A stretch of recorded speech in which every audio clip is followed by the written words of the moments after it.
Alright, I'm Jim Woodell and I work with Gourmet Guru Grill out of Batesville, Arkansas, home of Intimidator, Bad Dog Accessories, and the Gourmet Guru Grill. And today what I want to do is just kind of walk through what's involved in setting up a Gourmet Guru Grill. They're really very simple. As you can see from the carton they're in, these grills come securely packaged so that there's no breakage. We have not had a single breakage with these grills in these boxes. But I'm going to pull this one out and we're going to assemble it and show you how quick and easy and simple that it is.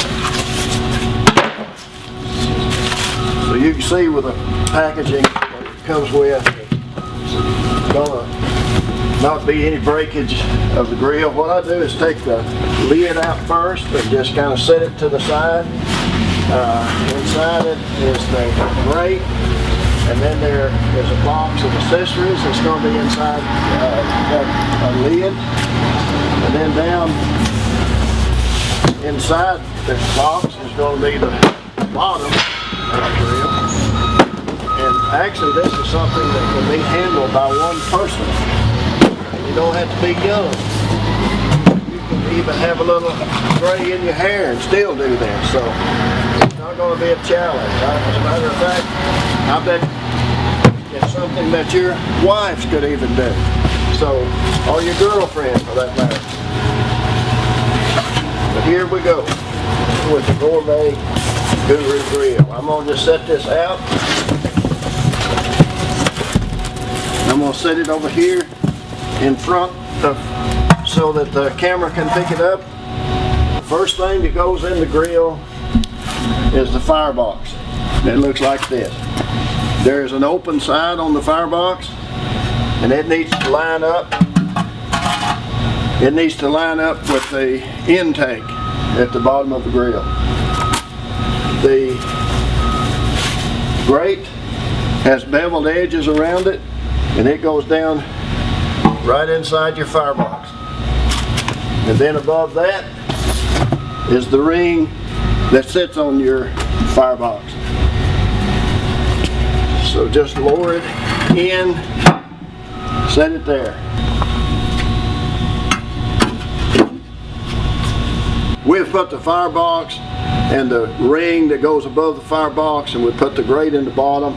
What I'm going to do now is set this lid down on top of the bottom. So I wanted to do it this way so that we could see the spring assembly as it comes out and as it is installed. To install the spring assembly, the flat part is going to be up, and you need a number 10 metric wrench in order to take these little nuts off the bottom and to mount your heavy duty spring. So I'm going to do that now. When I mount the spring on the bottom, I'm going to put the bottom on first. It's usually real easy to line that up and get that started right there. What causes a little more of a challenge is getting the top. Sometimes they just go right on, and sometimes you have to work with them a little bit. I'll go ahead and tighten these up. Now we want to get the top lid onto the spring.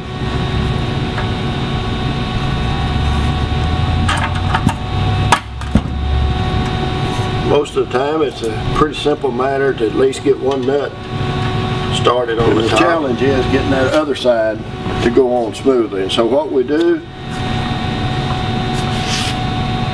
in order to overcome that is to loosen up the top strap that's on there.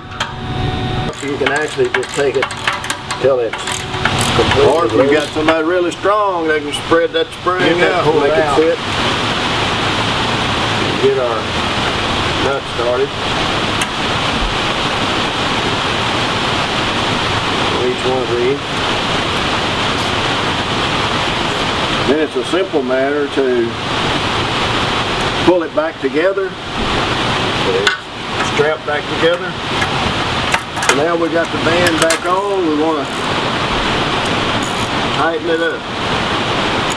When we get this tightened up, just point out that on the side of the grill there's some green dots. You kind of line those green dots up. They're not going to be exactly lined up, but it at least gives you an impression of where the lid ought to be. Same thing on the front. There's a couple of yellow dots on the front of the grill that does the same thing. It just kind of gives you an idea of where you're lined up. We're ready to tighten up the hinge. Now with that done, you've got the major part of this grill put together already. Now there's some other components that goes on top of it. It's made out of cast metal, cast iron, and it will fit right on top of the vent of the grill. Now this doesn't have anything like threads to thread it on, so you want to give it a twist to make sure it's tight, and then you've got your control right there. One other little item that I haven't mentioned, actually two more, is the handle that goes on the front, which is right here, and it will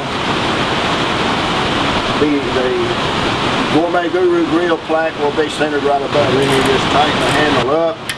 Unlike the hinge, the handle is really easy to center on your screws there and put the caps on. Particular thermometer, it's got a screw, excuse me, a nut that will tighten the thermometer inside the grill for measuring your temperature when you're cooking.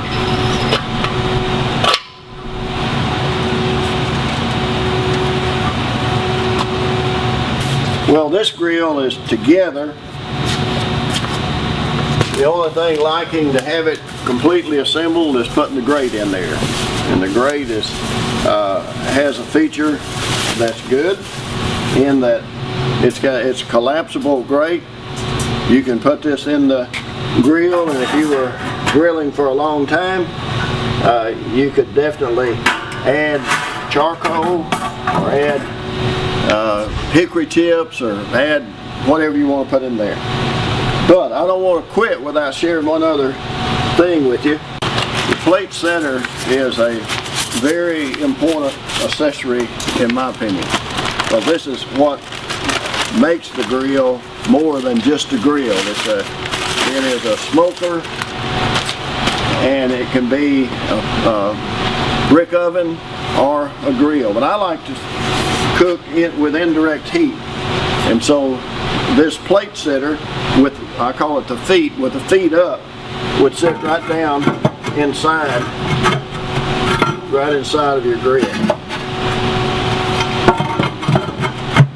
Most of the ceramic cookers you see are very burdensome to move. The Gourmet Guru Grill has handles on each side, and a couple of people can move it and it can remain stable. Don't drop it. Ceramic is similar to glass. It will break if you drop it. So now you've got a Gourmet Guru Grill ready to go. There is an ornamental lid that we also supply with the grill. When you get through cooking, you take your cast iron off and put the ornamental lid on to keep the moisture out.